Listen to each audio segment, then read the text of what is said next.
ইসরায়েলের প্রধানমন্ত্রী নেতানিয়াহু যদি আমেরিকা সফর করে এবং নিউ ইয়র্কে যায়, তাহলে নিউ ইয়র্কের মেয়র বলছে যে তাকে গ্রেফতারের বিষয়ে আমরা আলোচনা করছি।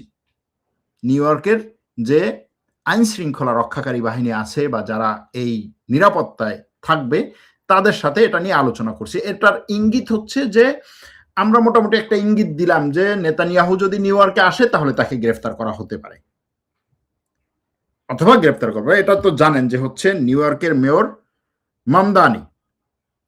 মামদানি নেতানিয়াহুর বিরুদ্ধে মোটামুটি তার নির্বাচনী ক্যাম্পেইনের শুরু থেকেই, এবং এই যে তার নির্বাচনী ক্যাম্পেইনের শুরু থেকেই সে নেতানিয়াহু বিরোধী এবং ইসরায়েল বিরোধী, এটার কারণে তার বিরুদ্ধেও ইসরায়েল লেগেছে।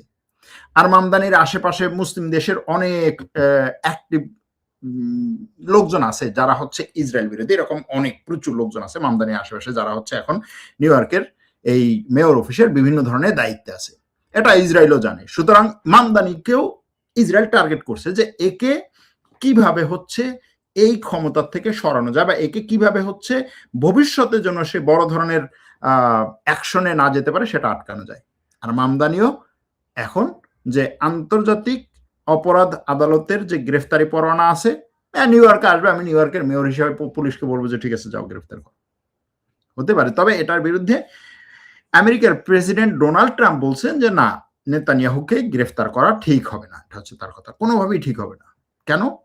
কারণ তার নামে যতই গ্রেফতারি পরোয়ানা যাই থাকুক, সে তো ইরানের বিরুদ্ধে আমার সাথে একত্রে যুদ্ধ করছে। এটা হচ্ছে তার কথা, সে ইরানের বিরুদ্ধে লড়াই করছে। ইরানের বিরুদ্ধে মানে কি?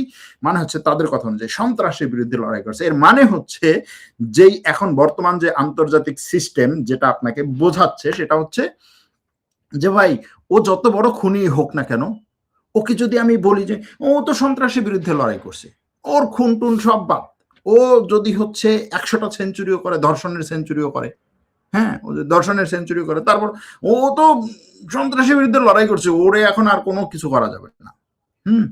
ও ধরেন হচ্ছে পুরো একেবারে জায়গা দখল টখল করে, নদী টদী সব দখল টখল করে, সেখানে গিয়ে বসতি স্থাপন করে নিজের মতো করে, সেখানে জায়গা টায়গা গেড়ে টেরে বসে, তারপরে হচ্ছে সেখানে ব্যাপক দাপটে সে সেগুলো চালাচ্ছে। কারণ না, ও তো ওই যে এর বিরুদ্ধে তো লড়াই করছে, এটাই তো যথেষ্ট।